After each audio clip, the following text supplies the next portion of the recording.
Take a pill and go to sleep. I'm chasing witches in the street. I'm the last page in your book. Can write a song, only 2 hooks. Watching horses in the fields. The dragon rests in agony. When I'm afraid I lose my mind. It's fun, it happens all the time.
Get up, eat jelly, sandwich bars and barbed wire, squash every week into a day.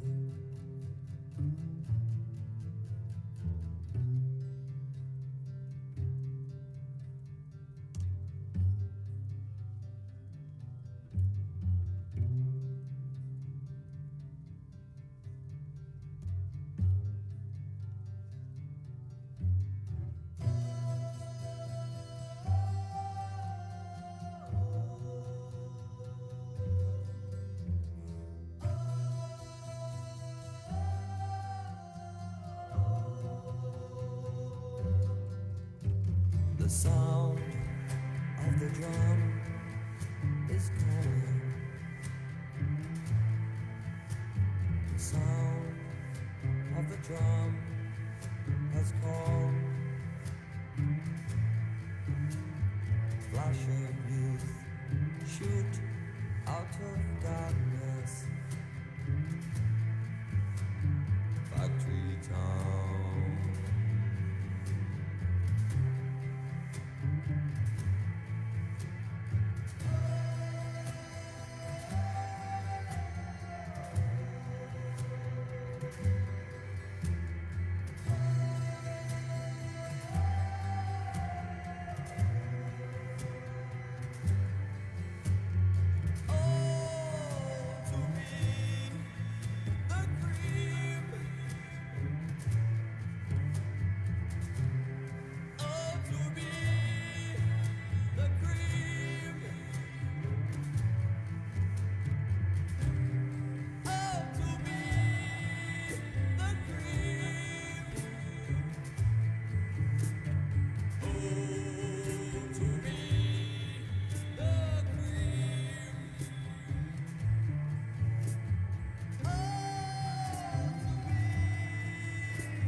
Through the darkness,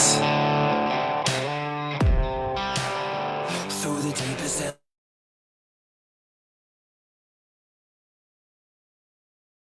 and the hardest. I wear the scars like tattoos, every single break and bruise, so I know what the cost is. I'll go through anything to get where I wanna be. Nothing you throw at me gonna knock me off of my feet. It might take everything, so if you want it,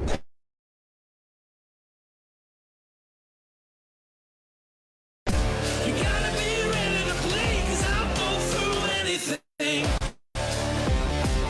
and you're gonna have to go through me.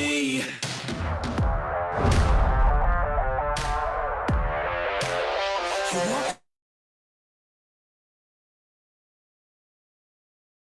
like you're Goliath.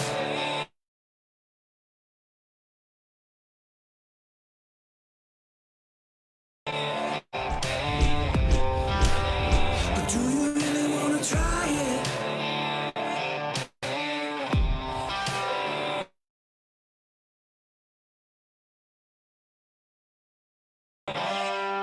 They tell me that you're 10 feet tall. They tell me you could never fall. But I don't really buy it. I'll go through anything to get where I want to be. Nothing you throw at me gonna knock me off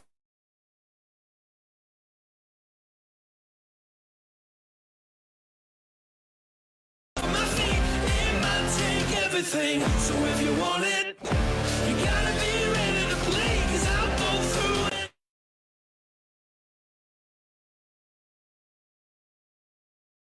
anything. And you're gonna have to go through me.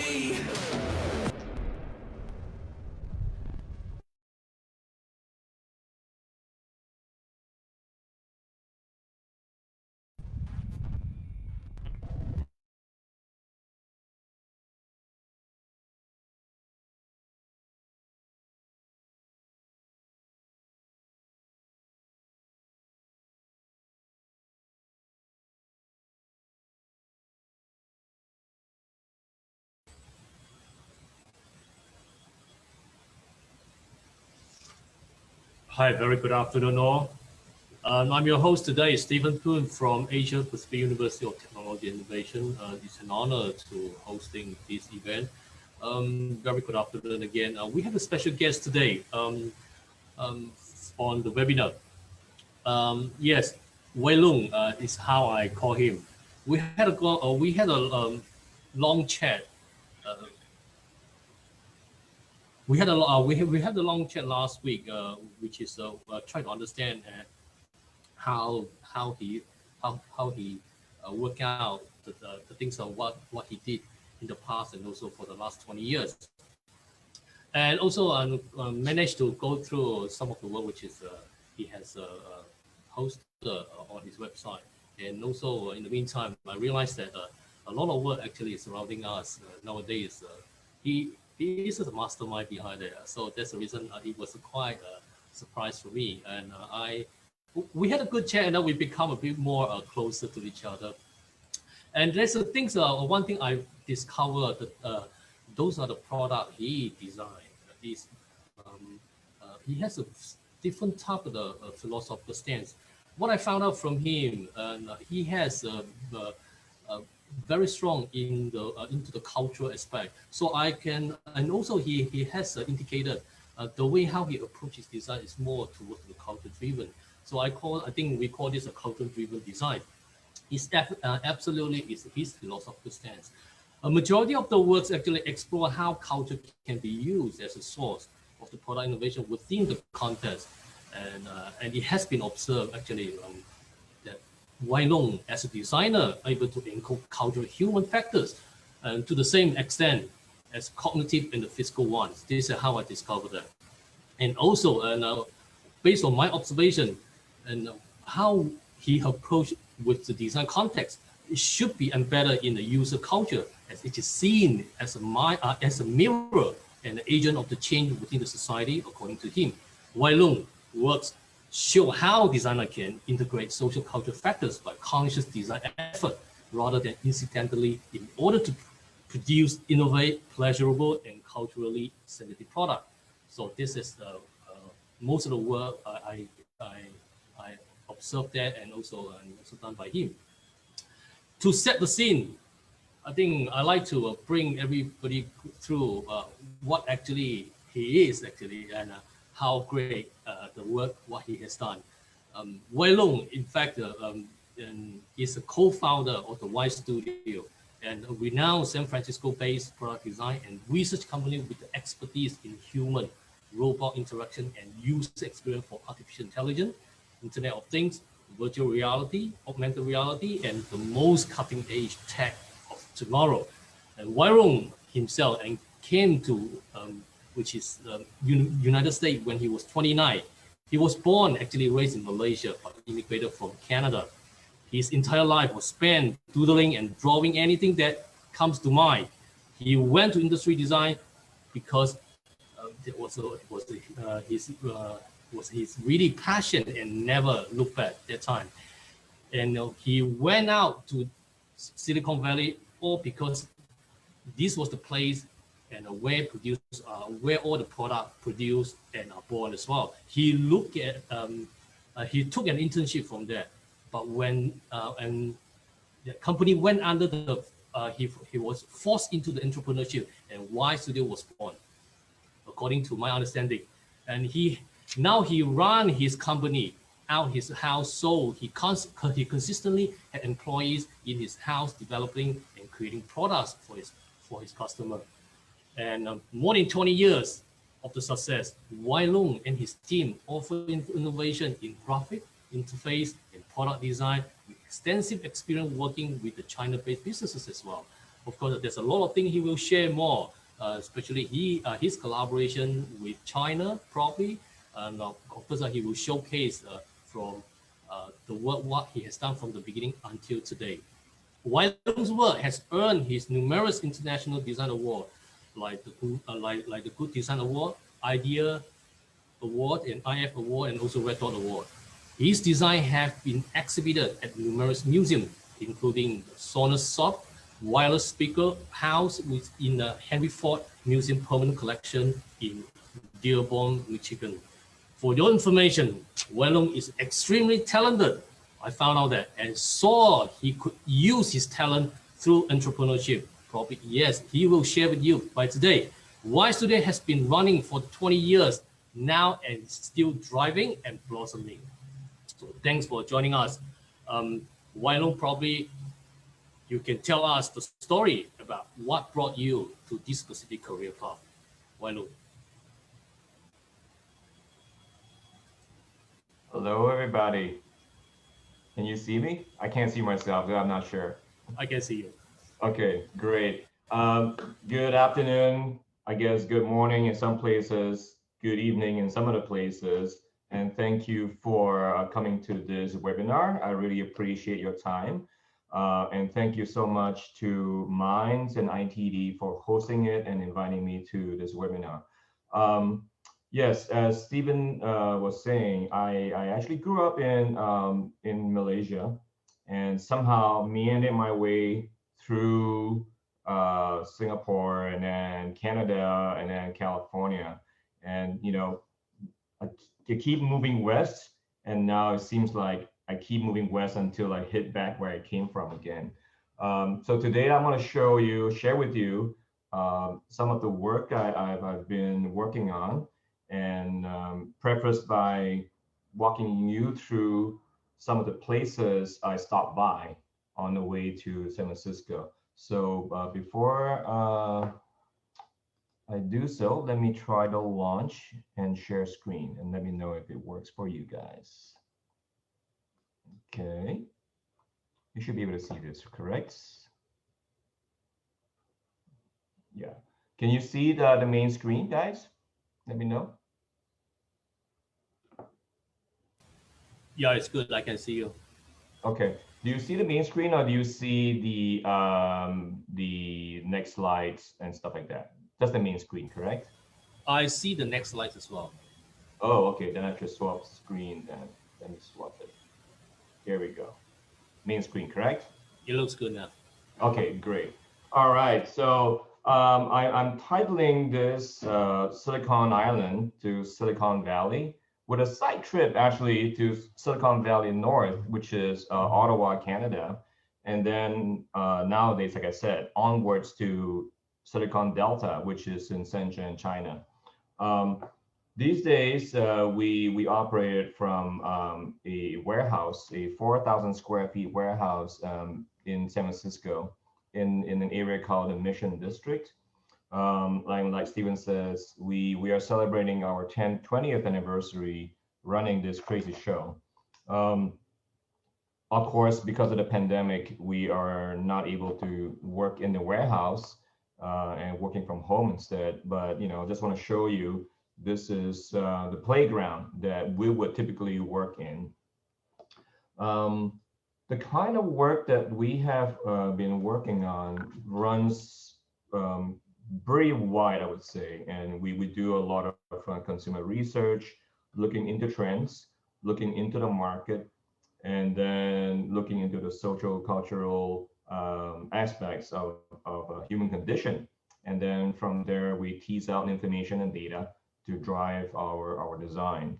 And it can run the gamut from medical to robotics, sometimes branding, sometimes wearable, soft goods, and consumer electronics. So it's pretty diverse, and we really enjoy that. Um, to me, the diversity is important because I'm a very innately curious person. So it feels like industrial design allows me to be experts, temporarily experts in a particular subject matter that I would typically normally not be even aware of until I come across this particular client. So it really helps to like feed my curiosity. Along the way, we picked up a whole bunch of different kinds of clientele. Sometimes it's startups, sometimes it is small to medium-sized enterprises, and sometimes it's multinational.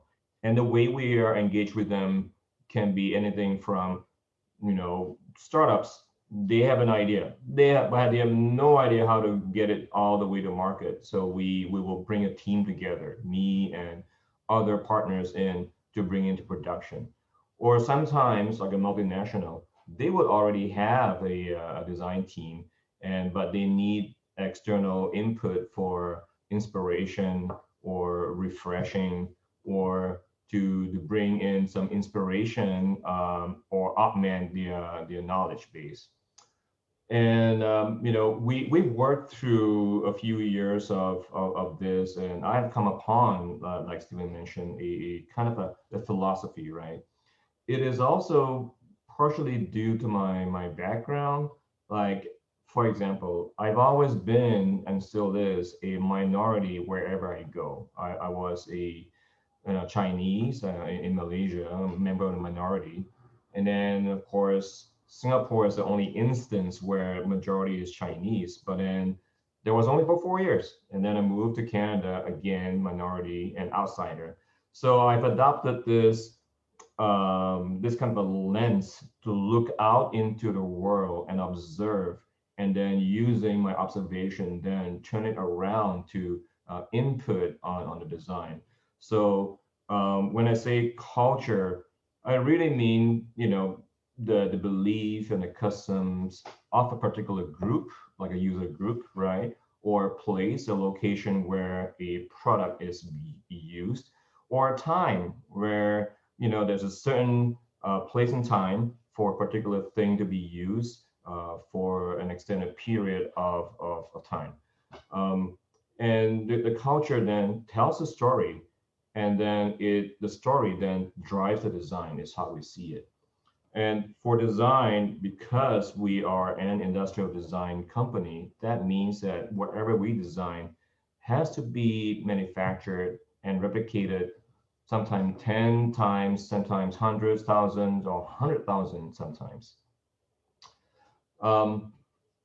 Whatever that the product is, we see these values that we have to imbue onto the result. It has to be beautiful, of course, right? But it has to be useful as well. And ultimately, it has to be meaningful. It has to be connected to the human heart, even as it is useful for the person to touch upon. So a little bit about my journey, right? So on the left column, you see these particular years to help you navigate along and follow along with the story. In 1967, I was born in a little island called Penang in the west coast of the peninsula of Malaysia. I was really, I would just say, like an underachiever, because I wasn't particularly good in any particular subject.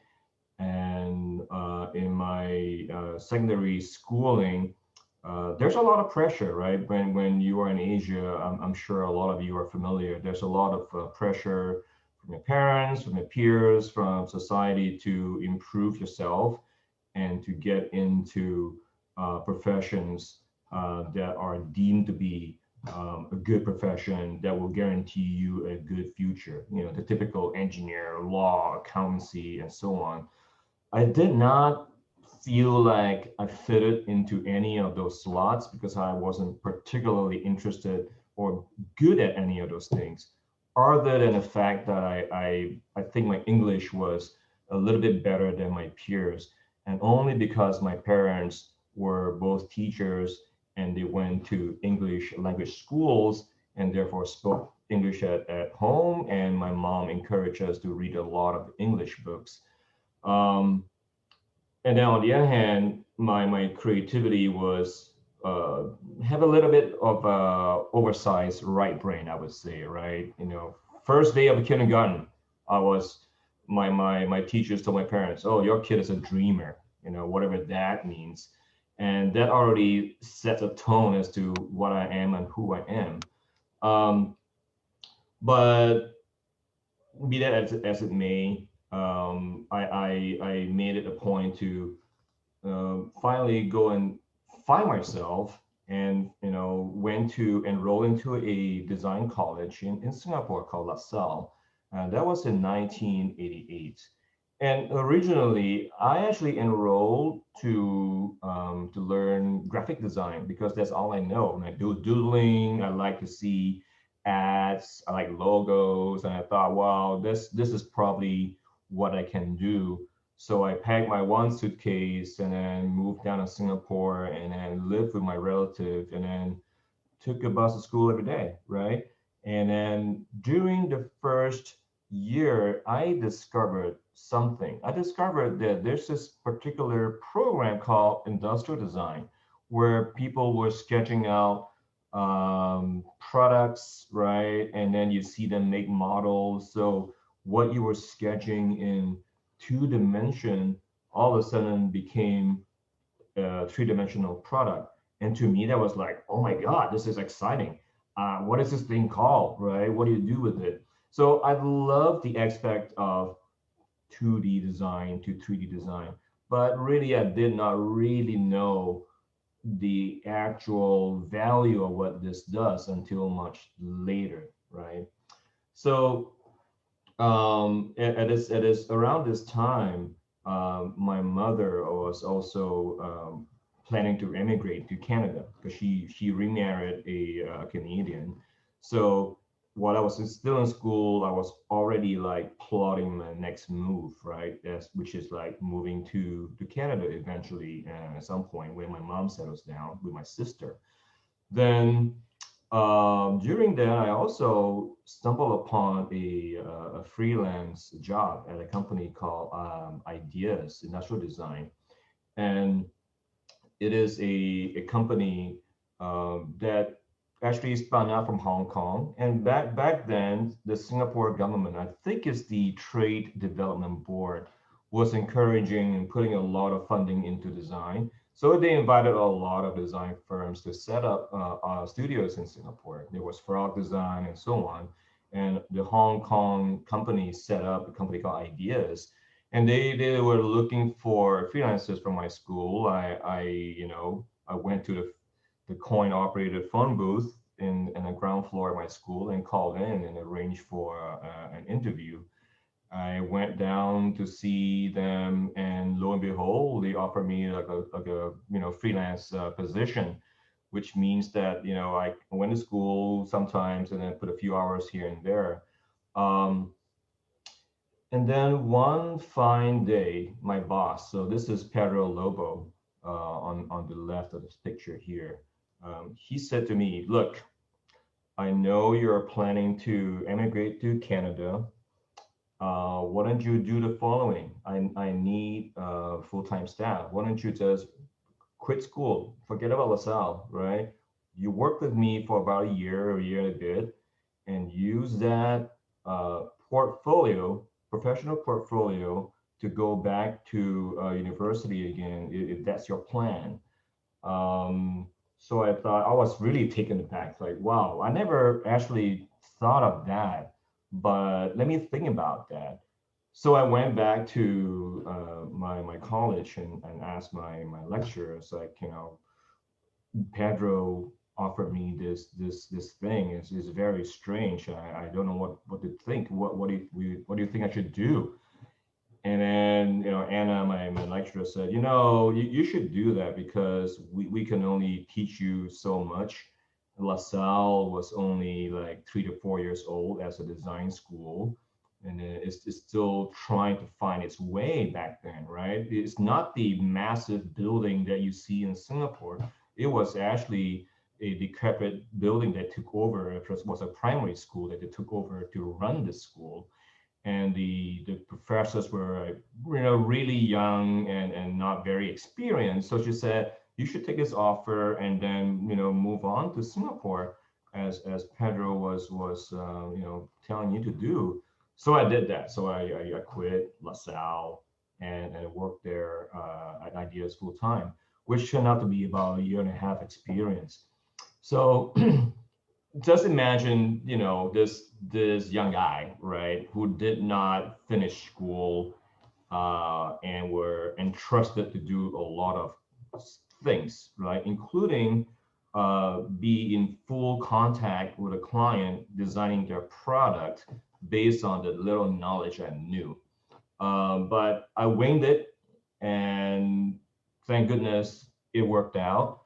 And just the other day, as I was preparing for this webinar, I checked online to see if the product is still on sale, and lo and behold, this product is still selling on the internet.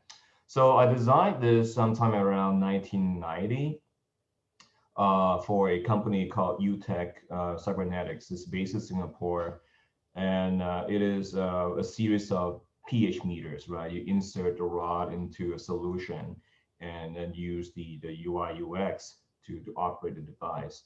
And this was not done in CAD at all. This was like drawn with pencil on drafting paper, but I got to work really, really closely with an engineer and with the model makers and so on to realize the process and realize the product into production. So that to me was like super exciting, right? It's like this is like probably like one of my first ever product I ever designed, and it is still selling, right? Am I proud of the aesthetics? Well, I've moved on, to be honest, right? But am I proud that it's still selling and seemingly live on, years and years later? Yeah, I'm kind of proud of that. Okay, so in 1992, I finally moved to Canada and enrolled into Carleton University on the School of Industrial Design program. The program is a 4-year program, and I managed to talk to the professor in charge of enrollment and convince him, look, I got enough experience, don't worry about it, give me some credit. And indeed, he said, okay, you don't have to do certain courses. You should be able to finish up in 3 years. I'm like, great, because that saves me a lot of money and time, because by then I was already older than most of the students, which were like fresh from high school, right? I was so anxious to move ahead and get a professional experience.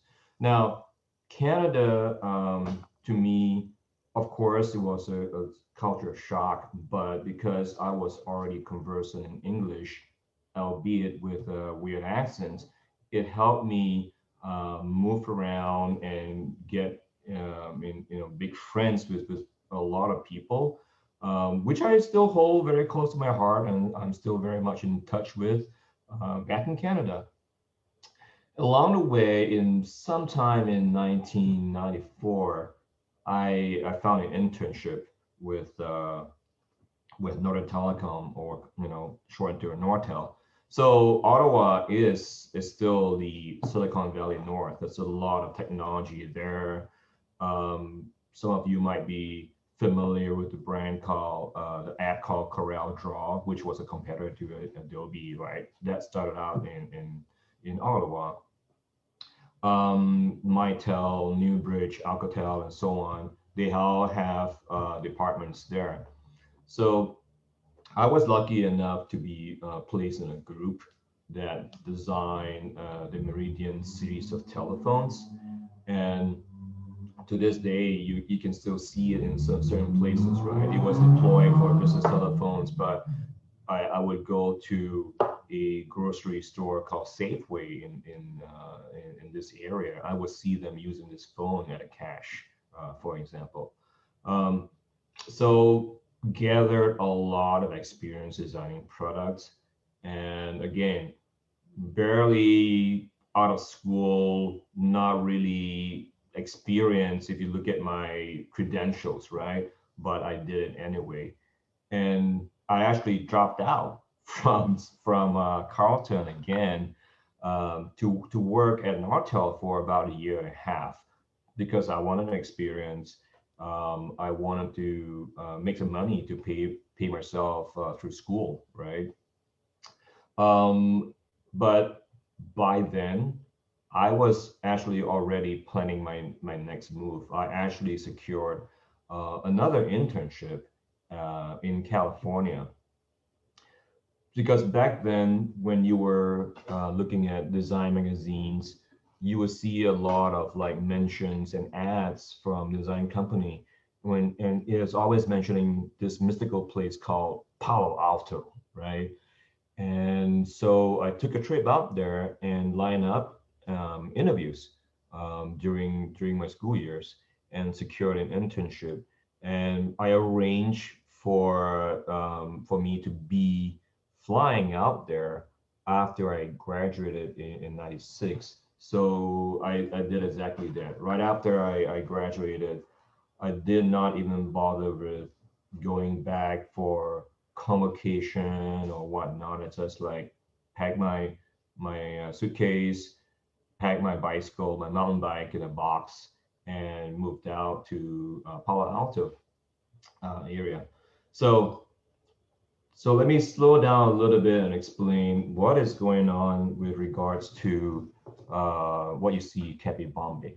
So I know a friend back then called Lisa back in the Singapore days, and she connected me with her friend, also a Singaporean, and his name is Kishore, and he happened to be operating an Indian restaurant called Cafe Bombay.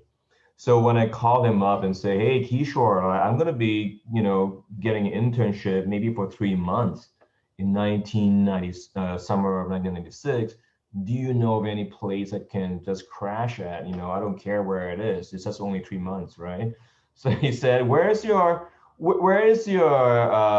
company that you're going to be interning at? Oh, Palo Alto. Wow, my restaurant is in Los Altos, right? Around here in this map, and it's pretty close. Want to just stay in my restaurant? I got a room, no problem. So I showed up, and true enough, there is a room, but it is a storage room in this restaurant, and he did not have a place to shower. We actually showered in the mop sink in the kitchen. It was pretty rough, but it was temporary anyway, so I did it. Um, the upside is that I got to learn to make chai from the chef, and I have been making chai ever since then. Like I adjust my proportions, the temperature every morning. I make chai. Um, and the reason why I mentioned this is going to be coming up again much later in the slideshow. So during my time at GVO, I actually got an internship after months and months of going back and forth, right? I wasn't sure if I'm leaving, I'm staying. I wasn't sure if they're going to offer me a job. But again, I just kept negotiating with GVO, the employers, like if I become a Canadian citizen, then I can come back into the U.S. with your offer letter and obtain a TN permit that allows me to work in the U.S. Under this permit. will that be okay with you? So then they say, yeah, so long as you handle all the paperwork, we just need to sign here, then yeah, it's as good as done. So that's what happened. And along the way, yes, I worked on a lot of different stuff. Like we actually work a lot with Intel on a lot of like reference design because ultimately they want to showcase to their customer how to use their chipsets, right? We also got to work with Creative Labs, which is based in Singapore. But back then, they had offices in the Bay Area, and this project landed on my feet, on my lap. It's the Webcam Go. It's the early version of webcams for conference calls and so on. But it is a hybrid, right? You can actually use it to take snapshots as well. And when you pivot the head, it can sit on top of your monitor to point towards you and use it as your web camera. It actually won a Singapore Design Award in 2000, funny enough. So that was probably my first design award of note that I think I've won. Um, then fast forward, a lot of things happen to 2001. That the lady I mentioned, Lisa, well, we became a couple along the way. She was working in Philips in Eindhoven, and she moved out to California as well because Philips had a design studio. So everything came together, right? So we got married. I got my green card, and then 9/11 happened. It was pretty rough, as you all know. But a dot-com implosion was also happening as well. A lot of companies were collapsing, and it deeply affected GVO, and it went bankrupt and shut down at the end of the year. So that was then the end of 2001 that I started to do freelance work outside of GVO, and that would be when Y Studios started. Now, it just so happened that Philips studio, where Lisa works, was looking for a designer to help them design a new tablet that they wanted to showcase in January the next year at the CES show in Las Vegas. I went in for an interview and got the contract. So I spent 2 to 3 months working with Philips and launched this tablet. It's not the flat, skinny, thin tablet as we know today, right? This is like an early attempt, um, having a Windows embedded in there. You have touchscreen, and there's also a stylus. But you can see my design aesthetics and my approach, leapfrog a little bit from the organic shapes that was in the Webcam Go to a more understated form factor in the form of this Philips kind of a tablet, right? So I did a lot of this and a lot of that, and then one day, Lisa was where she worked at Philips. Their office also shut down because of the dot-com implosion. That was around 2002. Then she was headhunted by Motorola, and she got a job, but the job was in Boston, and it was to head up research in their advanced design studio in Boston. So we decided to be a bi-coastal couple. I'm going to be staying on in California because I found traction with my business. So we thought we should continue, pursue that versus uprooting again and trying my luck in the East Coast, while she then holds down a job with Motorola and trying to network. So we became a bi-coastal couple. In my first time out east, I helped Lisa move her stuff to the Boston.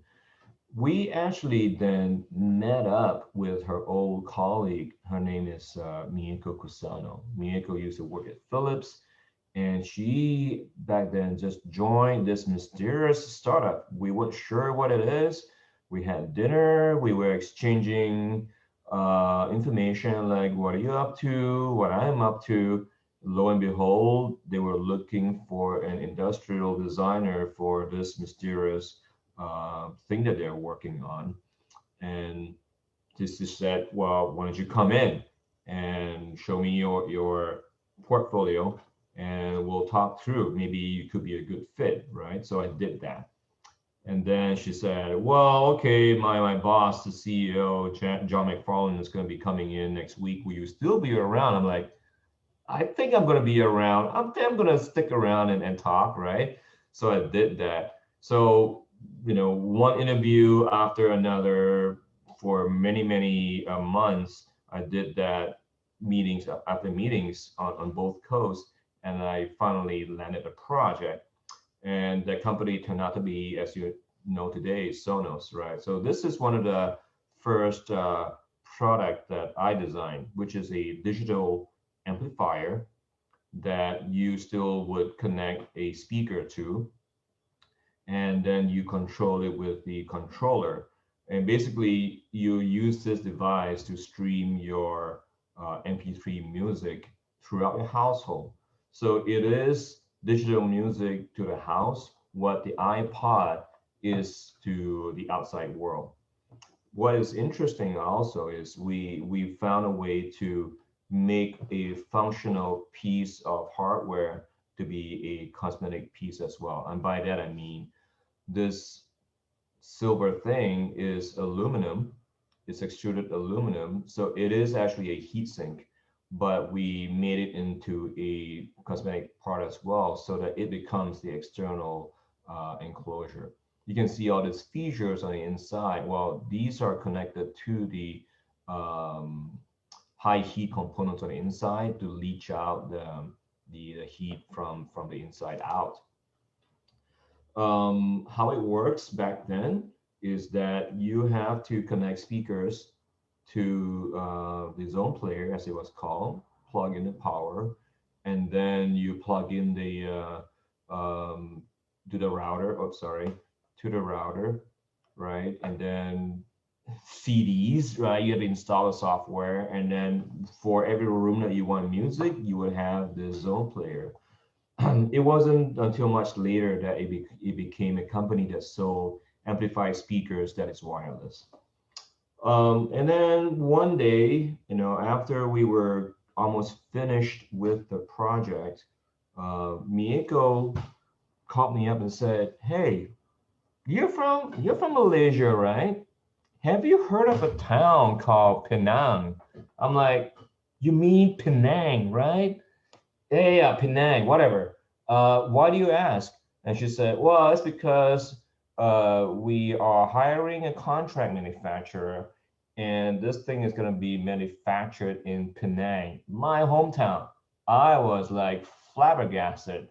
And yeah, we started flying back to Penang quite a lot.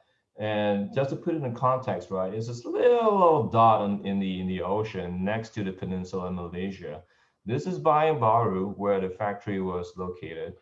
And I used to live in Tanjung Bunga, which is up north of the island. And this is me, mugging for the camera at the assembly line in my little hometown in Penang. This is also where I learned a lot about the culture of a factory, right? How regimented things are and how things come together, and how a lot of planning is required to mass manufacture a product. And it was nice to actually go back home to see these things in action. And I got to see my friends and family. So it was very fun times. So that was back in 2003. And along the way, we became partners for the next 10 to 12 years, working together on each and every product you see on the screen.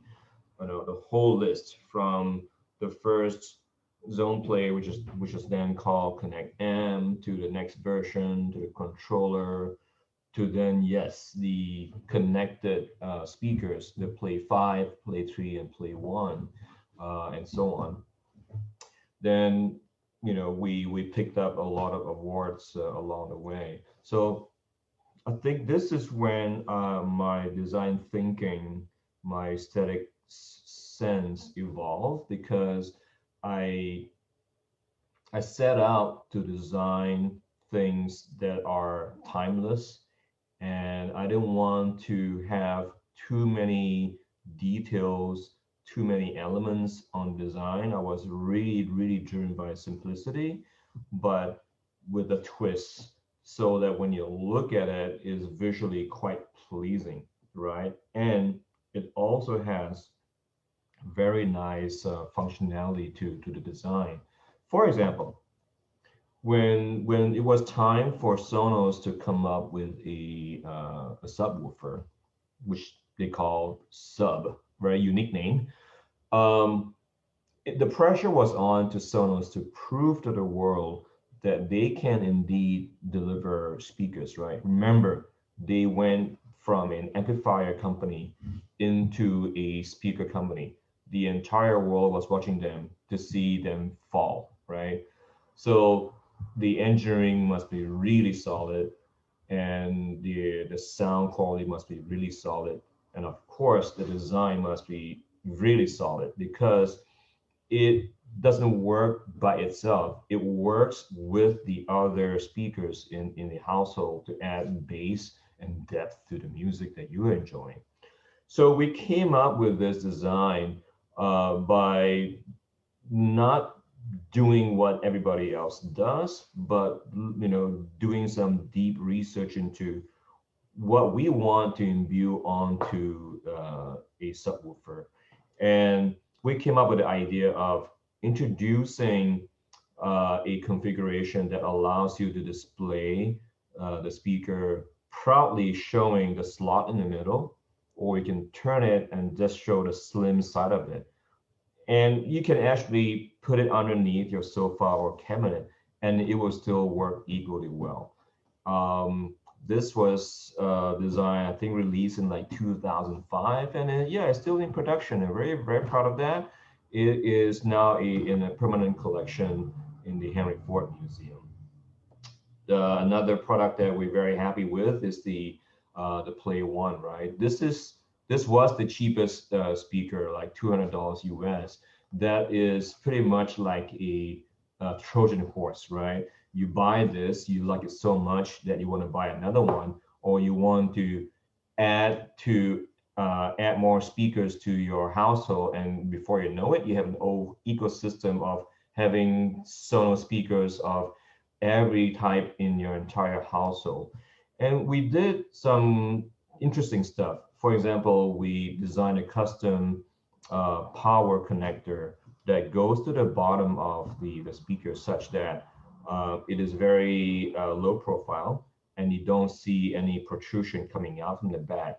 And this provides this value to the user, in that you can place the Play One very close to the wall or anywhere you want, and it be very discreet in the background. Another thing, very special thing we did, was a 360 wraparound grill that is made out of metal. Let me tell you, it was extremely hard to design, engineer, and manufacture because of the special aesthetics that we are looking for, and the technology to do so. We had to learn from the vendor, and the vendor had to learn from us, and we had to teach each other how to make this mass manufacturing, over tens and hundreds of thousands of units over time.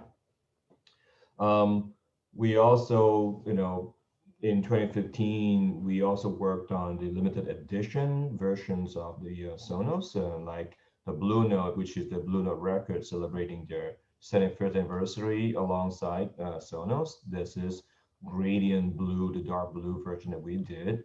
And then there's the soft touch black and white version that was called the Tone series as well.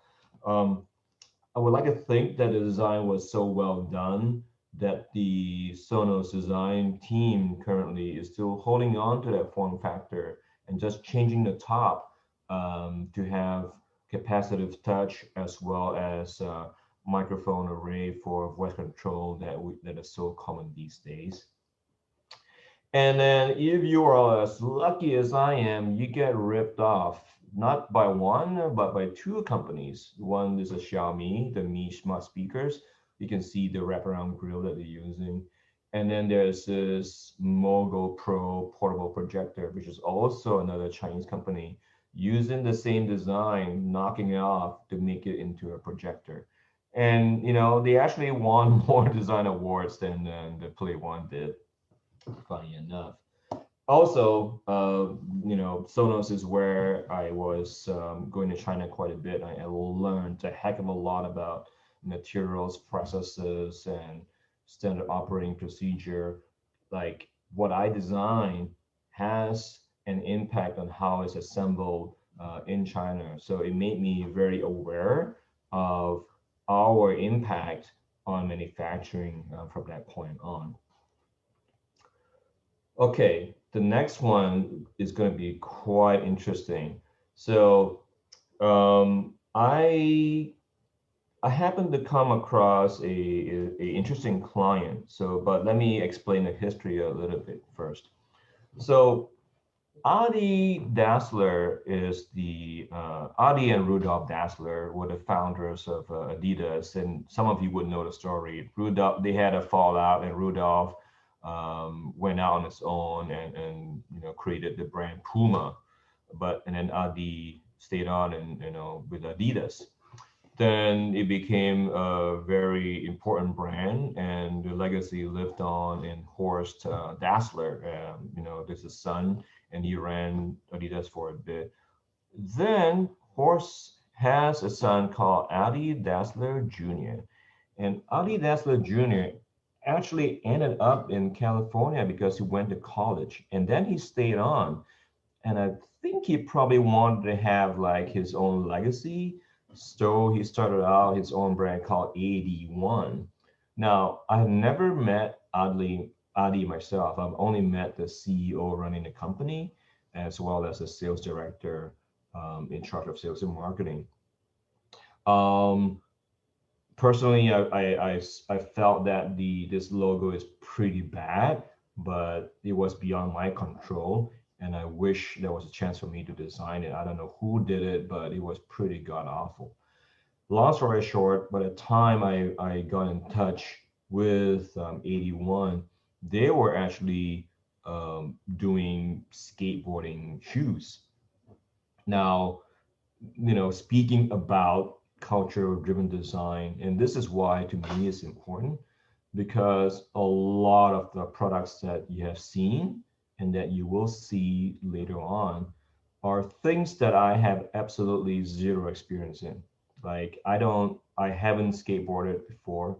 I have no interest in it, and I still am not interested in skateboarding.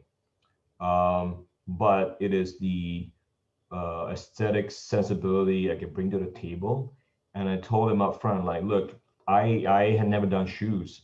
I've never even skateboarded. But if you want to have somebody else's perspective, I'm all in. And they say, yeah, we don't want to hire yet another shoe designer to get a Me Too product. I want you to take a look and give us something fresh, right? So I did that. So I looked at how people do it. I observed from skateboarders. I went to the shop and did my research and came up with a whole bunch of concepts, right? So these were all like developed in Korea. So that took me on a couple of trips to Korea to learn about shoe development.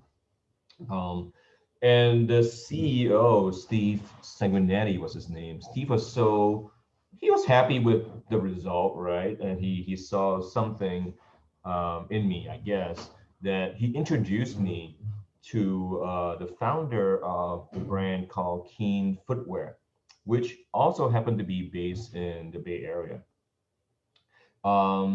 And, Keen already had the first hybrid sandal that's called the uh, Newport, that's already out in the market, and it became a hit with all the stores out there. So Keen then started to look for more designs to fill all the channels, right? So they hired me to do a whole bunch of shoes, and I spent a good 4 or 5 years with them to do a lot of collections, one after another. And through this company, I too went to China quite a bit and learned about the technology behind shoemaking, right? You cut and sew, you die cut, you make samples, and I was really amazed at how low tech this shoe manufacturing is. Like all the stitches you see on the straps, all people running these straps through sewing machines manually. There was not a computer in sight. The die cutting and the outsole compression molding are people throwing chunks of rubber into the mold like a waffle maker. Then they manually push down the waffle maker and compression mold the rubber soles. Pretty interesting. Most proud of the design would be the Venice, because it was designed in 2006, I believe, and it's still in the market. You can go online to keenfootwear.com and find this Venice footwear. What is special about it is that all Keen footwear has this patented rubber toe cap to protect your toes. And the outsole is quite special because it has both heavy lugs for jungle trekking, as well as what they call siping, which is like razor blade cuts onto the bottom so that you can use it to walk on boat decks. So where it's slippery, this become very grippy. Um, so a funny thing happened. So when I designed this, I was using the Y Studios logo. You can see here, right, the honeycomb pattern as a placeholder on the outsole pattern. And the idea was that, like, look, Keen, if you like this concept, let me know and we'll keep working on it and evolve the design, right? But the development was going so fast that they never informed me and they just took off with the design.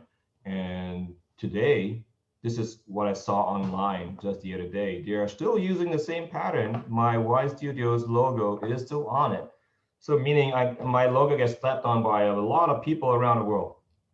Speaking of people around the world, I do see a lot of it on people. Like this is an example, right? I've been everywhere and I keep seeing the shoes. And this is an example of my personal trip to Africa in 2017. And I was like this creepy guy staring at people's feet, right? And I would go, talk to them, and then I would say, how do you like the sandals? And then you'll go around into, oh yeah, actually I designed it. They're like, what? Then I'll say, yeah, I'll prove to you, take your shoes off. They're like, what? Take my shoes off? No, okay, trust me, I know what I'm talking about. And then I'll point out the logo, and then I'll bring out my business card with the logo on it. They'll go, oh my God. So this is like somewhere in Victoria Falls that you can see behind you. And this lady was wearing the sandals. It was quite a fun moment. So far you've seen consumer electronics, you've seen soft goods. Now things got interesting. We came across this client called the Peregrine, and the founder was doing something special. He observed that people were gaming using the keyboard and the mouse, and he thought you'll be so much faster and you can score higher if they can type faster on a keyboard, right? So he came up with this idea that basically is a glove that you use your fingers and your thumb to basically type on along the knuckles or the sides of the glove. The technology is quite complex. Until then, a lot of these ideas were residing in the R&D departments or in research labs in universities, and you always see a lot of pictures online with like a lot of wires coming out from the back, but nobody actually commercialized it, right? So I ended up working with my mechanical engineering partner, and then we worked alongside an electrical engineering partner to come up with this idea. This patented idea of typing your thumb along the sides of your fingers to invoke A, B, C, D, W, A, S, D. How do you do it? How do you make it and commercialize it? So we came up with the idea of having this conductive stainless steel medical grade spring stitched on the fabric, and then you assemble that into a glove. In the next page, you see what I mean. Let me show you. So number one, this is, we call it pod that is magnetically attaching to the back of your hand. This is a circuit board that is stitched down to the glove. And then there are mesh on the inside for ventilation. And we invented a new way of designing and manufacturing a glove in that you first, stitch down the spring to a die-cut piece of lycra, and then you assemble all these pieces into gloves. So it's a very new way of making glove. Lastly, what is interesting is a couple of things. One is that we actually work on the branding as well. So we were able to work together with the engineer to design all the traces to be on brand with the logo. And there are actually no electronics on here. The electronics are all here, which means that if you disconnect it, you can actually hand wash this because it's waterproof. Then typical of startups, founders want you to help them with the branding. Founders would go out and get somebody to design it. The result will be very awful, and they'll always come back to me and say, hey, can you help look at this and help us design a better logo? So I came up with the following idea, right? The peregrine falcon is the fastest bird of prey as it dives down to catch its prey, right? So there's this idea of wings. There's this idea of the mirrored P, and then the pinching action of the thumb against the index finger is the most common gesture when you want to type with this glove. So we combine all those elements into the peregrine glove. So this was around 2008, and it still lives on. And in fact, I was engaged with the company again last year to be a part-time CDO, Chief Design Officer, to refresh the brand, because now they want to take it to the next level. They want to go wireless, and they want to approach the AR and VR companies so that they can control virtual environments with these gloves. Another funny thing happened. So I tell people, like, I don't know anybody famous, but I am 2 to 3 degrees separated from famous people. For example, when the movie Pacific Rim was being developed, the production people actually approached my founder and wanted to buy the gloves to be used as props by the actors. So all the actors are wearing the gloves in that movie, the first version of the movie. Very cool. Then, and this is where I want to remind you guys, again, I'm not a gamer. I wasn't a skateboarder. I am not a gamer at all, right? So when I was approached to design Guitar Hero, I'm like, dudes, I have never touched video games before, and but we can certainly give you our perspective and then good design to you. So when Activision approached us, they said, like, we've had 6 versions of Guitar Heroes, and we want you to do a cost down version of the controller to play with the Guitar Hero game on all platforms back then. It'll be like PlayStation, the Wii, and the Xbox. And it has to be really cool, better than any of these design, right? So we're like, okay, we're up for the challenge. And so during our discussion and brainstorm, we said, I remember me saying, how, why are all these, PCBs and this bar and everything in separate pieces inside the instrument? Wouldn't it be cool if you find a way to centralize all the controls and make the wings separated so that it becomes modular, and you can change the wings, as we call them, and turn it into different guitars. So that's exactly what we set up to do, and this is the result of that, right? You consolidated all the PCBs, the circuit boards, into the central spine, and then you house it into a plastic structure. And this is very, very important, right? Because we have to also make some of the parts modular as well to accommodate the Wii mode, and then some versions, they won't have a Wii mode, but a battery compartment instead for the PlayStation version instead, and so on and so on. So it was a pretty complex matrix that we had to figure out to address all the different requirements for different platforms. But that worked out, and that's the end result. We shipped out two versions. The upside, the major upside of this is that when they shipped out the guitar, it can be detached. These wings can be detached, and therefore make the packaging much smaller, which means that you can pack more on a pallet and ship more on a shipping container from China to the US.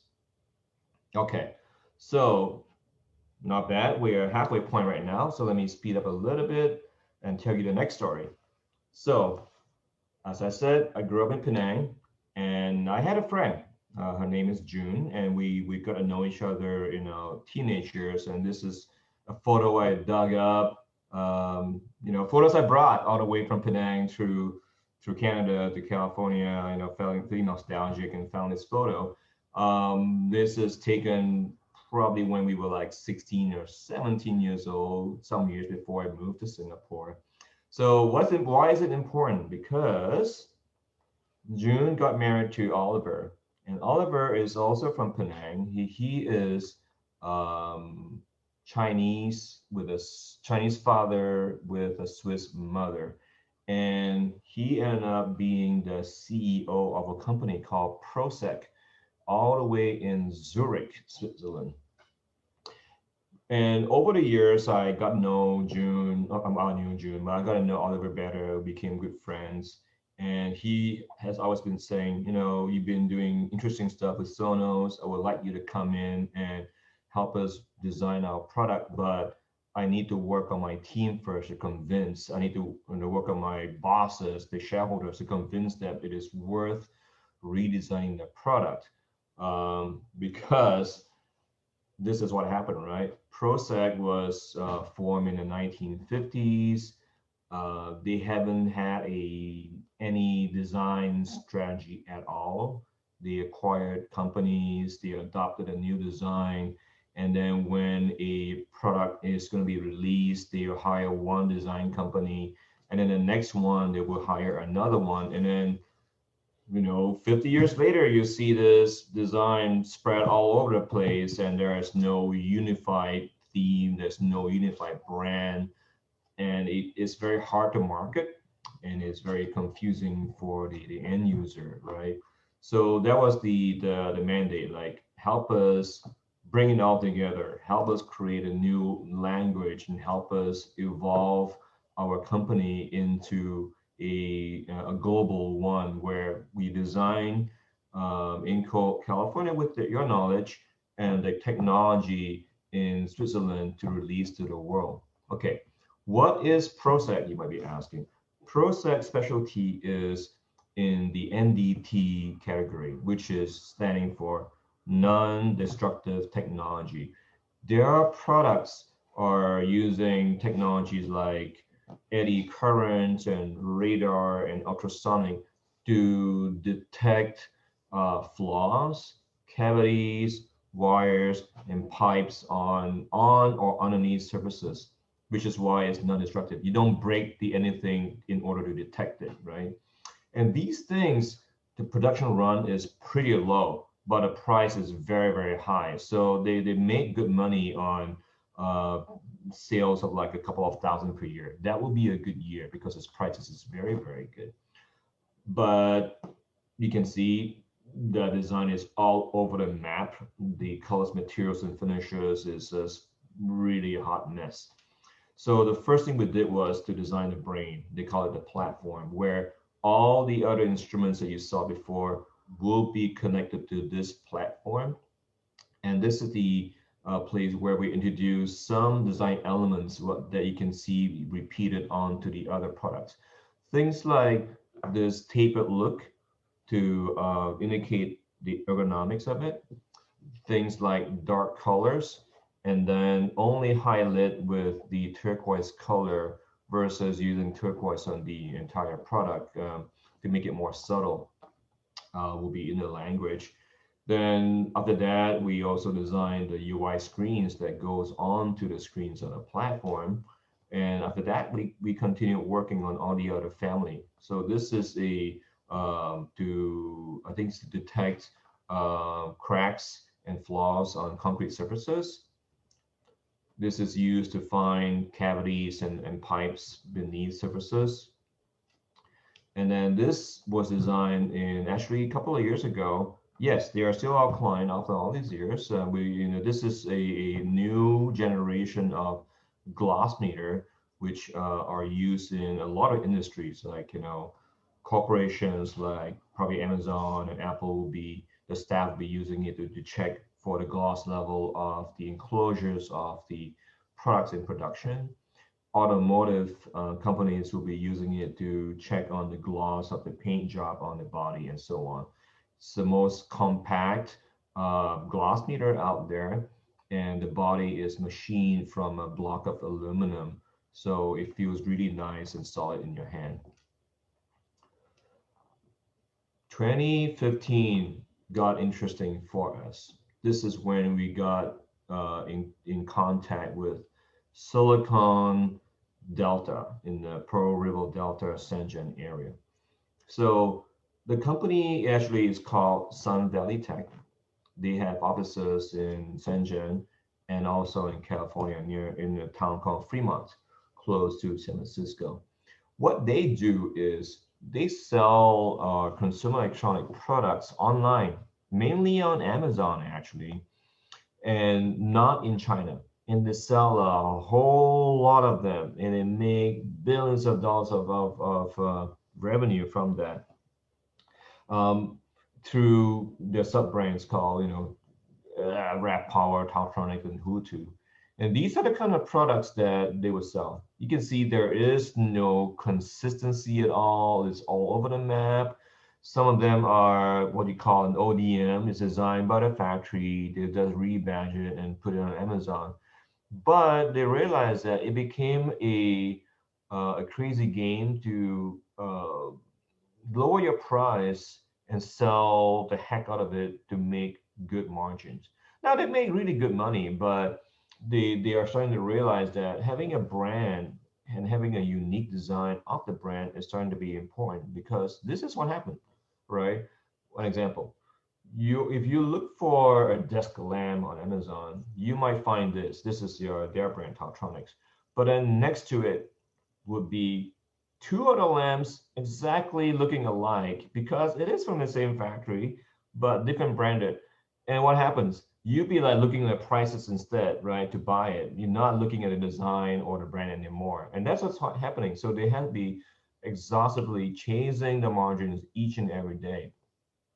So they came to us and said, we want you to help us establish a new brand. So we created a brand called Vava for them, and then design a logo for them as well. And then because of our expertise in audio, we designed the Bluetooth speakers, Voom 20, 21, and 22. they also have their own R&D department and became pretty good with cameras. So we designed the dash cam for them and the home cam, and as well as this is the Blockbuster. We designed this back in 2018, started selling in 2019, 2020, and I was told that they couldn't sell it fast enough because pandemic. People are staying home. They want to watch Netflix. They want to have good resolution, and they want an easy projector that they can use to set up without having to hang on the wall on a shelf. So this short throw one, you just put it next to the screen, and lo and behold, you're off and running, right?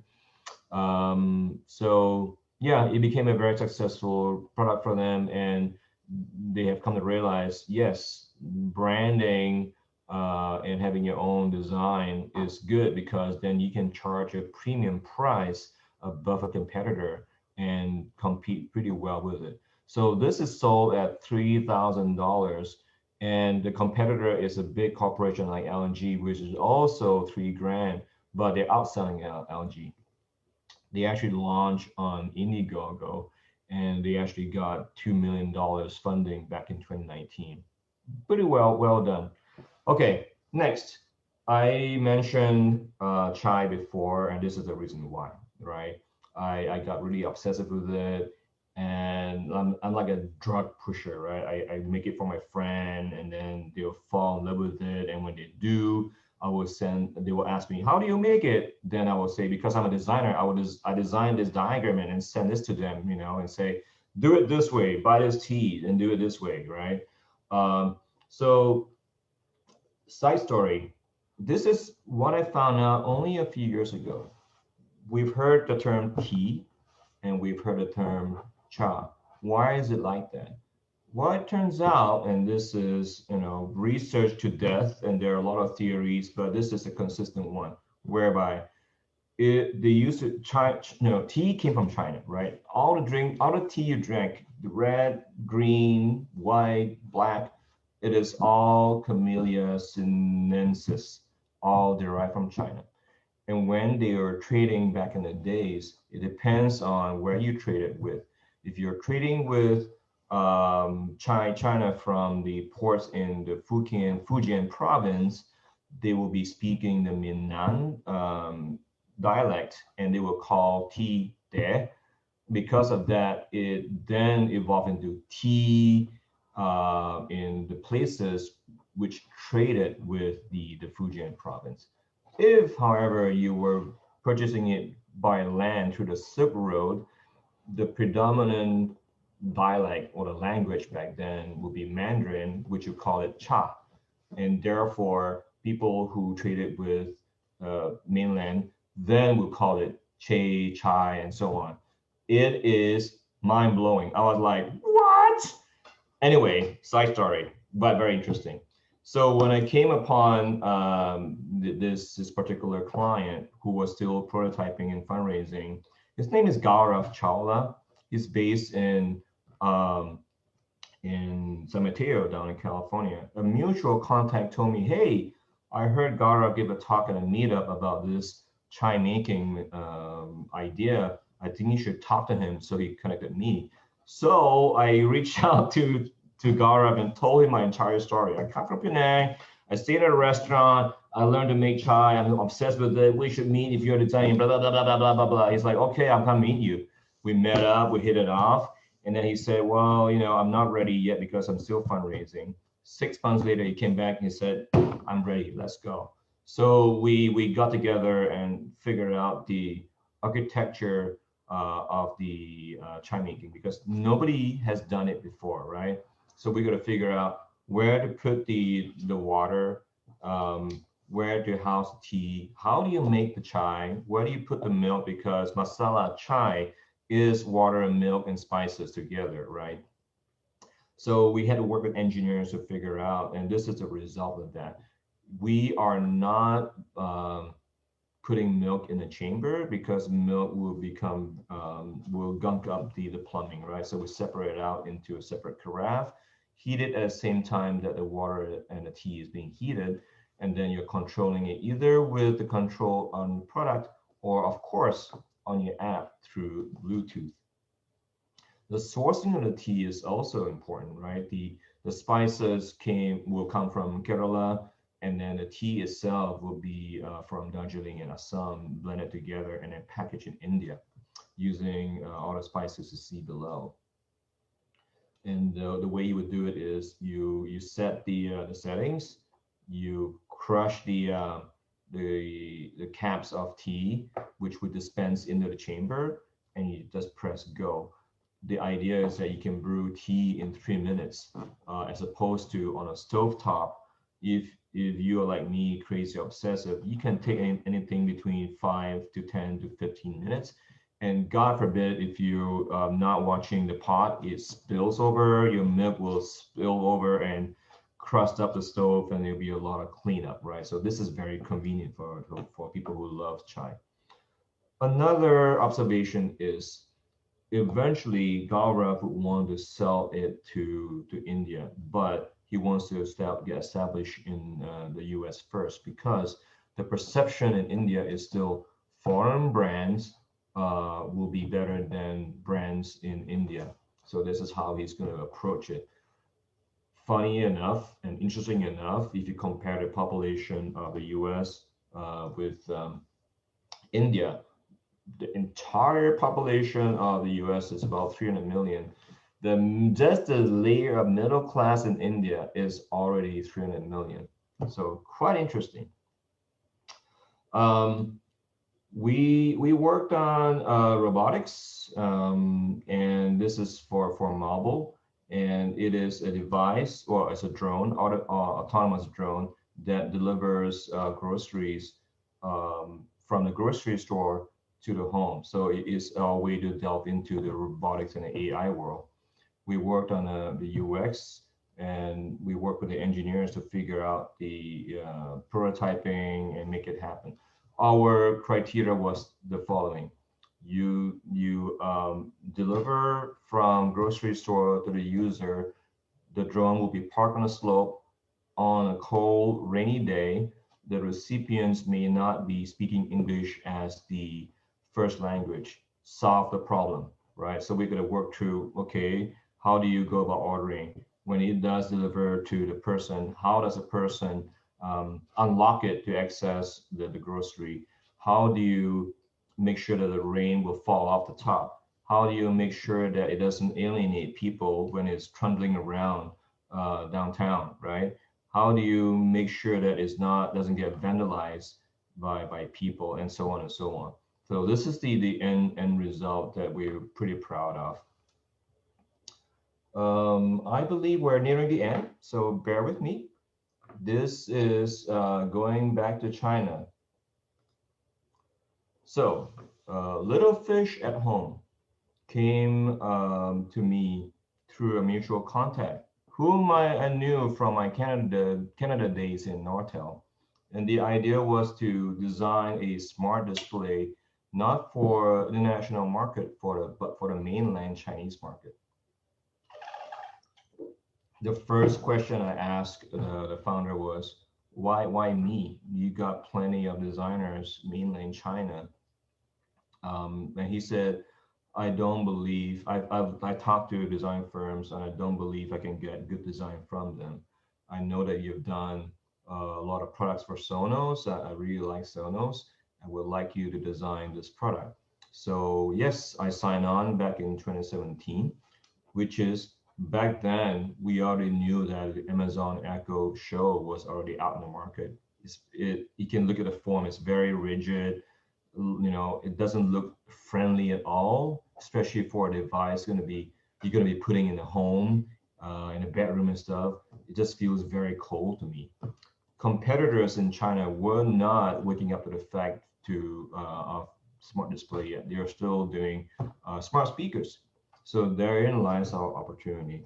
So we came up with a form factor that is softer, slimmer, but the face is very soft fabric first, right? So we came up with this idea of embedding the glass display amongst a frame of fabric, and it wasn't done before. It's kind of unusual. So we worked with Little Fish's internal engineers to figure out, and we came up with the idea of we having a recess here, wrapping the fabric around, and then you fit the module into the recess, and then you connect the cable to the inside to the enclosure. So all aspect of the design has been touched upon very meticulously. For example, the microphone array on the top is embedded in the top in a nice pattern, which also acts as a ventilation pattern. We also took our trick, so to speak, from Sonos and put the power cable on the bottom so that it's a very discrete cable coming up in the bottom. We then designed the logo as well, because at this point, I was invited to become a part-time chief design officer as well for the company. So then I helped refresh the brand. And in order to illustrate the idea, we animated that to communicate what we're saying, right? So the eye can become quite expressive and communicate the friendliness of the brand to the end user. We also worked on the packaging as well, and again, nowadays we animate the our presentation to help the client understand what we are trying to do. Lastly, I also work with a team internally to launch the website for version 1. Another interesting numbers game. Population of the entire US is 300 million. The middle class of China is already 4 million. And because of this, it's no wonder that, look at this chart from 2019, right? 3,700% growth shipping this product. And of that, 45% of that is a smart speaker shipment. Pretty cool. We designed the cost down version, the 1S, and then in 2019, I was invited to the keynote speech to launch the product in China. So Baidu is the strategic partner of Little Fish, and so we did the presentation in Baidu's headquarters in Beijing. Yeah, I was the only guy, the Chinese guy, but did not speak Mandarin. So I presented all in English to an audience of journalists. It was pretty fun. Lastly, I'm kind of proud of this, so I wanted to bring it up, is the client is called Core, and it is a way for consumers like me and you to track our own health. So picture this, right? Before Core came along, you will have to go to your doctor, and then he will take a blood sample before you know what's going on in your body, right? So it's a very reactive stance of managing your own health. Whereas Core is putting this capability in your hand. You can lance your own finger, take your blood sample, and then insert it into the spectrometer on your own desktop. And then it will process it, and then it will tell you what is going on in your body. It can talk to you about your body fat, your glucose level, your cholesterol, and so on and so on. It's kind of cool because right now, as we speak, I am taking part in a study to help them gather data on our own health. So today is the start of week 4 for my wife and I, taking blood samples and completing the study with them. Okay, last slides. So you've seen a lot of products that runs the gamut from consumer electronics to whatnot. We have won some awards, and there's a whole list of them. It's very nice, I would say, right? I'm not gonna lie, but I think it's nicer that it has, our design has helped our client lead in the market and profit from it, because at the end of the day, industrial design is all about helping our clients make profit. It is not about art, right? And lately my thinking about design has evolved a little bit, where yes, I know that industrial design is just one component of the entire ecosystem to build any product, and but it is a very important component to bind it all together, because the job of a designer, the creative person of their hardware, is the one that's responsible for culturally translating innovation into delivering experience to the end user. And that's how I see the future of design. Speaking of, I'm right now working with ITD, our host, to create a curriculum on a design doing workshop. I'm not going to call it design thinking because I'm a doer and I have my own way of approaching design. So we're calling it design doing.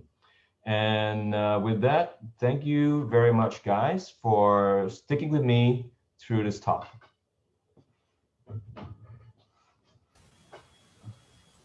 I will stop sharing now. How am I doing? 25 minutes left. Not bad. Okay. Well, thank you so much for sharing. What, 25 minutes? That's not bad actually. So we have a lot of things to talk about that, and also we can put forward some questions. It's also open up for everybody to come for the questions. Okay. So attendees, please, if you do have any questions, so you can write in questions through the chat. And also, if you want to open up the mic to talk to talk to our speaker today, please do so. Feel free. We make it not too official, but we can interact with each other. Okay. Wai Lung, thank you so much. The great chronological of the work you have done, I think is as I said it to you, I didn't realize that there's a lot of works, a lot of product devices out there in the market. I didn't know that it was. I mean, you are the one who behind all the works. I think this is really significant, appealing to me, definitely to me, I believe, to most of our audience today. You mentioned about innovation and experience will be the future, but in fact, it is now, especially this disruptive change of the design practices and the aspects because of the pandemic. It shaped differently how we approach that. So I see it actually. It's not just the coming the future. In fact, it is now. So definitely, especially dealing with design and innovation. I definitely will appeal for what you just said. So definitely it's not future, it's just now. Okay, you mentioned about timeless design. This remind me back then, probably 17 or 20 years ago. Yeah, 20 years ago, when I started to understand what does it mean by timeless design, I was studying the motto and the aphorism from the Bauhaus School. I'm not sure. I think that if anyone who deal with design definitely know the Bauhaus School. So and from these, when you mentioned about the timeless design, and also those are the words you have mentioned, you have shown to us. I can see that trends may come and go, but there are certain elements of the design that will never go out of style. Yeah. So of course, if we want to create a basic look, especially the classic look, that will stand the test of the time, make sure we follow the basic look. This is what I understood from you. The timeless design, which is consider the symmetry, create a focal point, use classic patterns. Like what you mentioned about the shoes, right? That was really classic. I didn't know that was done by you. That shoes, actually, I had once actually. Right. Okay, and to stay away from the trend. I think this is really important because what makes timeless is not really followed. So and also use quality items. This is exactly, I totally agree. Those are the work we have a lot of all this quality work, quality fabrication material forward. And also you have a touch about the commercialization. So that was really important for a lot of designers. So we are not just only paying arty-farty actually, but we have to pay our mortgage, it's definitely. So we have to make sure the work to be manufactured and also commercialized. So and based on whatever you have just shared with everybody here as well, in order to achieve faster the most efficient path to the market, it's important to take holistic approach. That's the reason why now I understood the whole ideas of the cultural driven design. So it's just taking the whole holistic approach in product development with the element in mind. So that's the designing for commercialization. So that is the reason of doing that. So that's always there's an objective behind that. The most powerful key today, the key term you mentioned about the design language, is absolutely that's the issue I talk to the student. So you must have that kind of design language. So, and I totally agree why design language is so important is also be the thought of the common thread is woven into the product and experience. So why let the every design product, it must have the language itself. So it brings the brand to life. Definitely, that's exactly what those are the work we have done. Establishing the foundation to provide continuity between each product. So it fosters consistency. So it makes it easy for the customer and our customer, your customer, to understand and appreciate the product. So yeah, this is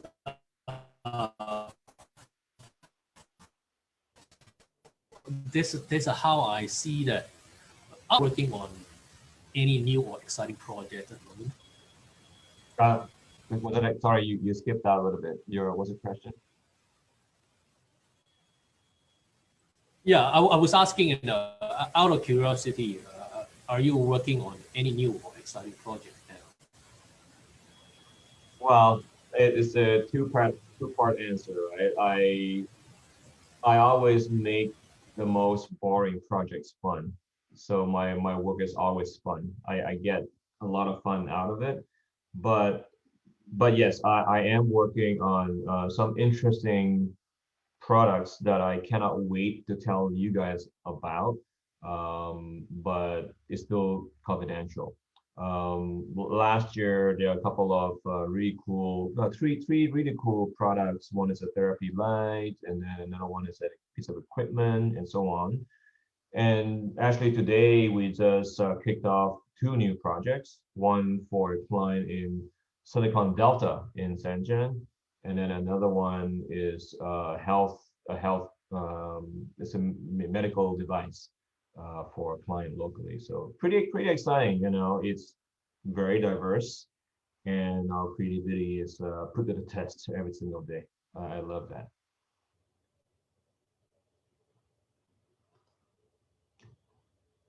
I think you're on mute. Yeah, I just realized that. Thank you so much. Yeah, I have a question here from the chat box. If I take design course, how would the job market be in the future? What's your advice?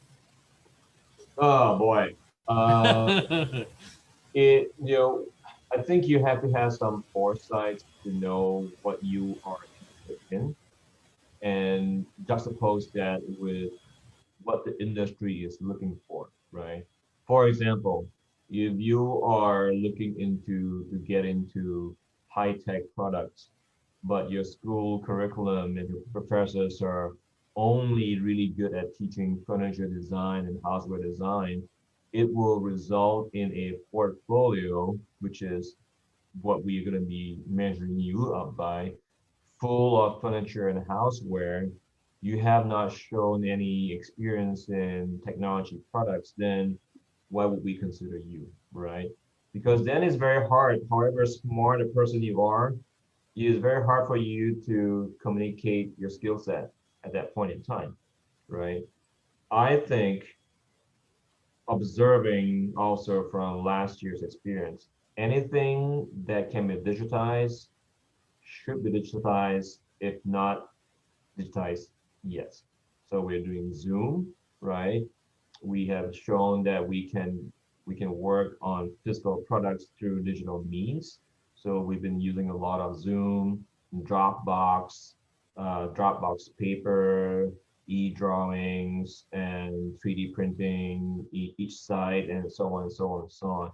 Finding ways to communicate our intents very rapidly in for a new century, really, right? And just last week, I was talking to a startup that is specifically designing a digital platform specifically designed for hardware developers. Because right till now, there is no company that is enabling a seamless process. You have to use all those tools I mentioned. You do this with this, you do that with that, right? They are trying to put it all onto one website so they can share with your peers, and you can share with your customers as well. And you can, point out to certain aspects of that and provide input. So for people who are going to school with hardware, I think look to digitization and the grass being always greener, right? I envy those people that is doing UX UI because it's all digital, right? They can work from anywhere, and that industry is booming as opposed to hardware design. So that's my long answer. Yeah. Right. And also, there is a question from the chat box here. What are the key success factors for Yeah, your I saw that question and we're your thinking about business? it. Yeah. Well, I think you have to ask, I have to ask, what do you mean by success, right? I actually don't see myself as successful. I see myself as I am getting along, right? I managed to claim a spot in the Bay Area and do what I love to do and meet interesting people with cool ideas that I can bring to life. So to me, that is my measure of success. But if you were to ask me, hey, success is a measure of wealth, financial wealth, then no, I'm just normal. Yeah, I know it's shocking to you guys, but I'm just another average guy because there are Google employees out there that earn so much money from out of school, they can make you cry, right? But that's the way the world is now. I just follow my passion, right? And that's my reward. I think Okay. another answer would be try to work smart, not just work hard. Because work hard is easy. Working smart is very hard. Find a way. Advice taken. Yeah. Well, I have and also question from my student. This question is a bit technical here. My student would like to know why you chose to use cloth on the front of the Xiaodu device. Because my feeling is that industrial design and technology products are getting more and more cold, right? Very unemotional. Like if you look at Apple, a very cool design, but it's so cold. When you touch it, the metal sucks the heat out of your hand. It feels really cold, right? I think it's time for us to imbue our aesthetics with softness that you can embrace. And using the fabric is a way for us to address that.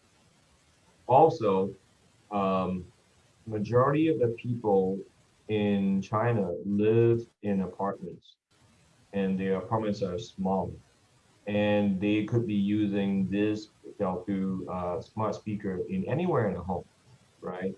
Where there's furniture and upholstery.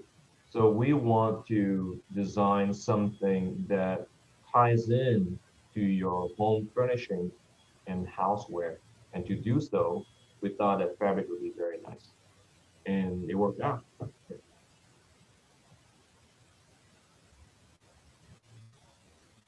Okay, thank you. Also,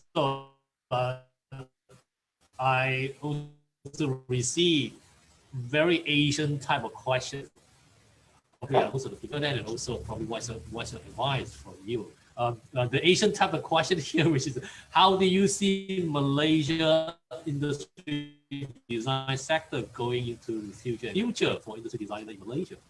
What's your Yeah, take? I saw that question, and I'll be honest with you. I have never practiced design in Malaysia.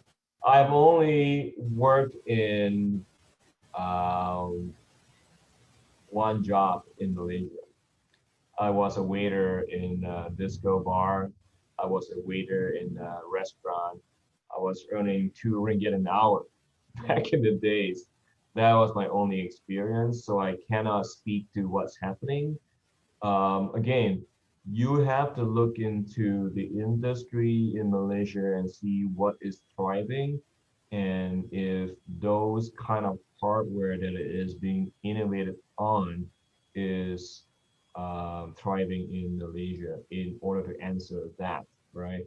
I'm lucky, right? I was ignorant of that completely. I was just like I said, I went into it because I love it. Like, oh my God, yeah, right? But I didn't know that I had to find a living, and I was fortunate that I managed to find a living doing what I love, right? Thank goodness.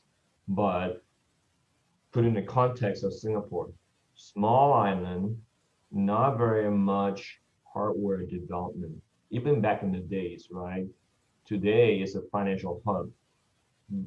Are there any opportunities to have a hardware design company? Yes, but I know a friend that runs a successful firm there, but I don't know how many of that can live and exist in Singapore. Yeah, that's my honest answer. Also, another graduate questions here, and Yeah, I'm looking at it now. I think William is calling himself William. I'm not sure whether is it William is it my student, because I have a few students called William as well. I don't know which William is that. Okay, he asked would like to he would like to pursue his industry design in the IoT industry. So any suggestion which is where how to proceed into this career? What's your Yeah. suggestion? And where do you want to locate? Is it Malaysia? Is it overseas? Right? And then what is your? I know I know it's not going to be a satisfactory answer, but IoT is such a big, massive category. Tesla is an IoT product. A web camera is also an IoT product. Which one are you talking about, right? Which one you want to get into will then dictate how to get into that certain sector, right? For me, I work as a consultancy, and because of that, I am receptive to I am open to any clientele that comes my way, right? Sometimes it's the robotic drone, sometimes it's web camera, they're both IoT, right?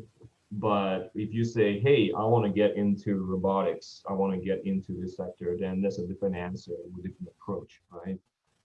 I would say that there are those kind of opportunities in the Bay Area because this is Silicon Valley, right? And this is where you can find that kind of work.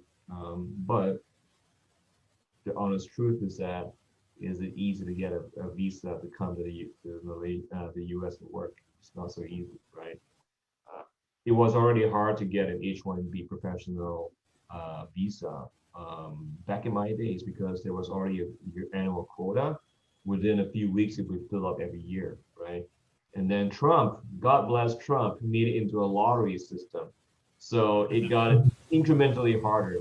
Not to discourage you, I've seen a lot of immigrants here, but those are the things that you have to really think about and what kind of hardship you are going to put yourself through, like I did, right? Yeah, sorry, this is like a lot of different approaches, different answers. Yeah.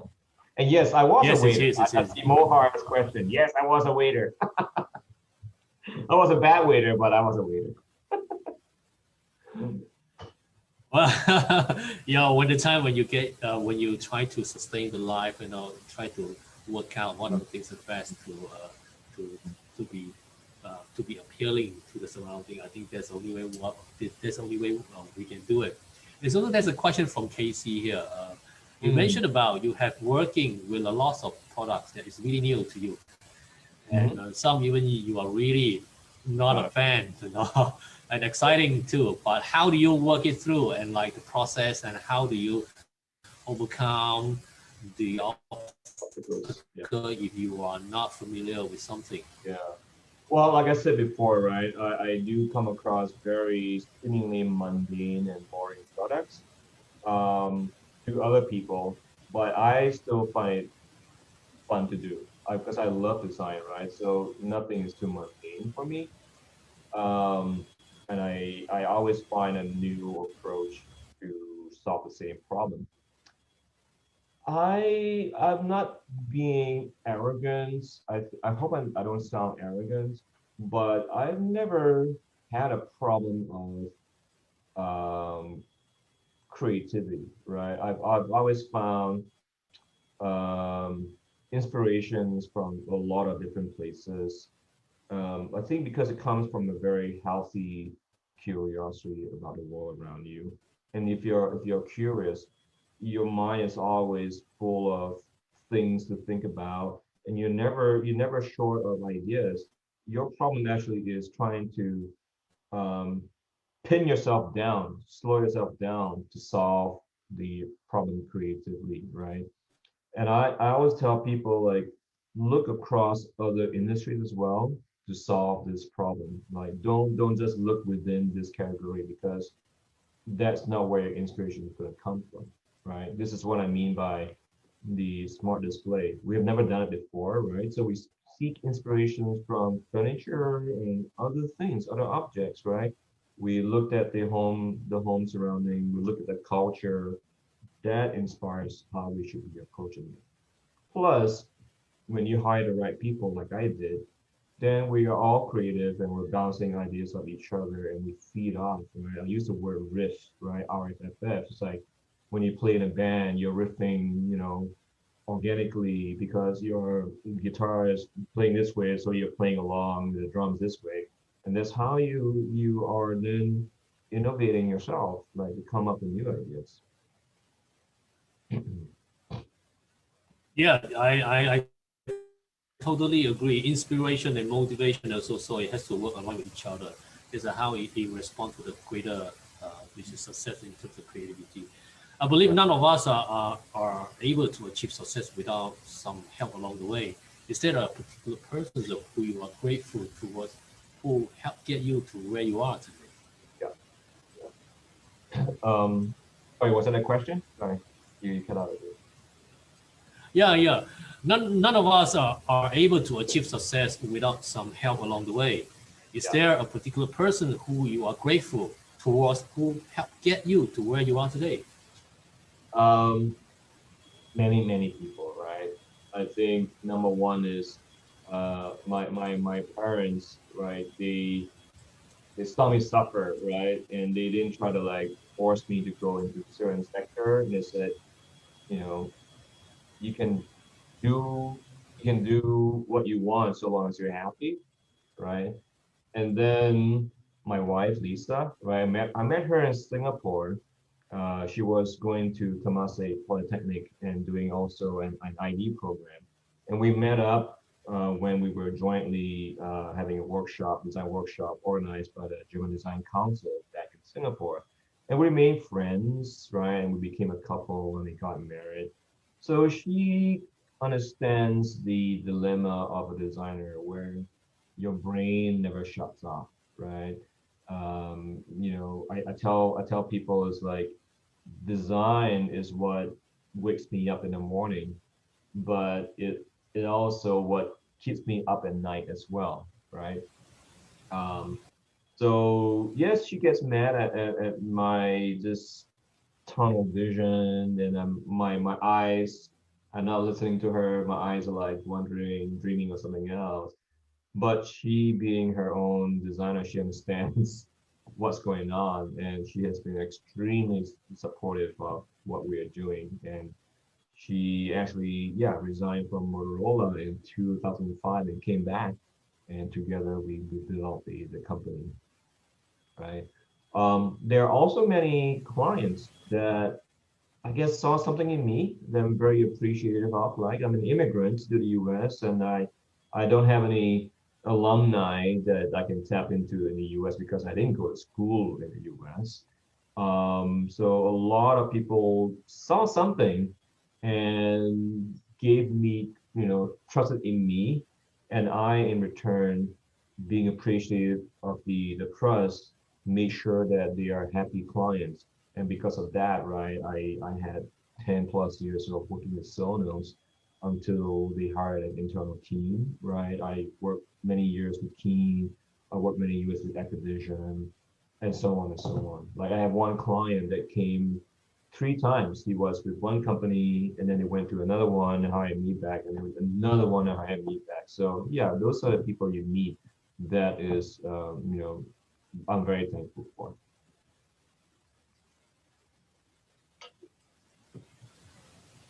Great, Wai Lung. While it is exciting to confront the new challenges in merchant practices and the expanding influence of the design, it is also difficult to maintain professional currency under the rapid change. What do you think are the new untapped markets in China that may become the next big things, since you have an involvement with China?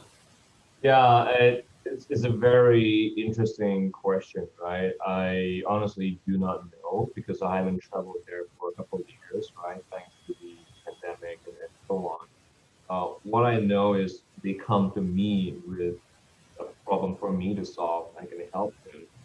Um, but I did just a couple of days ago read an article, very interesting article on the Harvard Business Review, I think it's called, about innovation in China. Um, Used to be that they were copying the world a lot, right? But I think in copying, they have learned to innovate. And they are two things. One is they are very hyper adaptive, right? They see a new thing and they are willing to try it. And when they try it, they are very hyper adaptive. So a lot of innovations that you see being copied by the external world actually comes from China. For one thing, the dockless bicycle rental system like OFO and Mobi, I think it's called, was innovated in China. Yes, they created a lot of waste because of a lot of competitors were doing it, and you see these pictures of mounds of bicycle waste, right? But yeah, they keep them there. Payments through WeChat, right, from China. These super app WeChat that's self-contained within the app. You can go browsing, paying, doing that on WeChat. It's from China. So those are the things that you and I can read online about and get really inspired by, right? I'll give you a funny story. Some years ago, I was visiting China, and we were in a food court in a mall with a new contact of mine. He's an American guy that we met for the first time, and we were just ordering food, right? Stupid me, right? I didn't have WeChat Pay set up. I only had cash, right? And the guy refused. The stall refused to take cash, and he said, "Oh, only WeChat or Alipay will do." So I was stuck. Like I'm hungry. I have cash. I cannot purchase this noodle. And then this guy's like, "Don't worry about it." And he uses his WeChat and he paid for me. Thank God he's around. Otherwise, I'll be locked out from a meal, right? And it just dawned on me, China is moving so fast. They're going digital so fast, right? And in the Harvard Business Review article, there was a story about this beggar at the train station in Beijing. He innovated. He saved money to buy a cheap mobile phone, got a WeChat account, and started begging for money with the QR code. You've probably seen him before in the pictures on the internet, but his income increased by 30% because he has a QR code. because everybody is adopting a cashless culture in China. So there you go, man. Hyper adopted and hyper adaptive. Yeah, it is indeed. And I was there quite a few times before the pandemic, so it was quite a surprise, and it was quite a Very shock, nice. for all the changes. So it's really, really, it's totally different. Not what I want, not what I was thinking about how China would used to be. So okay, Right. before I think it's about time now. Before we go away, I would like you to give everybody some kind of lesson code. And for instance, like if you could inspire the movement that would bring the most amount of the good to the most amount of people, what would that be? Then Oh, and also, would you like to give us what is your favorite life lesson code? hmm. My my favorite life lesson would be when life gives you lemon, make lemonade, because that's what has been driving me, right? There's a lot of obstacles and disruption. Pick yourself up and just keep going, because you are not the worst off. There are other people that is worse off than you. So stop crying, stop self-pitying, just keep going. You find yourself that way. The other advice is I said before, like if there is a way to digitize things, digitize it. Everything is going to go digital. We have to adopt it. And then lastly, my feeling is that in at least in the design world, all road leads to China, no matter what, because that's I think they're gonna be number one uh, superpower within our lifetime. They're number two already. The leapfrog past ahead, right? So it's only a matter of time. As a client, my client at Keen was saying, the founder is like, it's their turn now, right? So yeah, get ready. Okay, thank you so much, Wai Lung and also Wai. Okay, that was a really great sharing here, and also thank for your thought, and also it's kind of profoundly inspirational to me as well. And also certain things you said is kind of reminded me, and also certain things what I can look forward, and also as a design practitioner myself. Yeah, thank you so much. Right, let's wrap up this before we close it for today. And into the world of design of Wai Lung's design is a journey of discovery. So based on all those sharing, design is all about exploring ourselves. According to what Wai Lung said, we learn by failing. We learn by pushing ourselves our maximum capacity. Long hours of hard work, like what Wai Lung just said, makes us discover ourselves, and we treat rejection like challenges. Yeah. Definitely challenges create wisdom. Hurdles like a protocol, and we proudly call ourselves problem solver after all. So that I think this is what I can conclude for Wai Lung session today. Thank you so much, and again, thank you for all the attendees for being staying until today, until now. That was really appreciated. And of course, I hope you work out with certain aspect of experience, especially those are the things which is when has been involved. So thank you so much, and till then, take care. Okay. Thank you. Thank Okay. you very much, people, and thank you, Steve, for such All being right. a good host. All Have a right. good Thank you. day. Thank you so Take care. much. Okay. Mines would like to thank our speaker, Mr. Y. Long Wai Lim, and our host, Dr. Stephen Poon, for the wonderful webinar today. Thank you, everyone, for joining us, and see you again in our next webinar. Thank you. Okay. Bye bye. Bye bye. Take care, everybody. Stay home.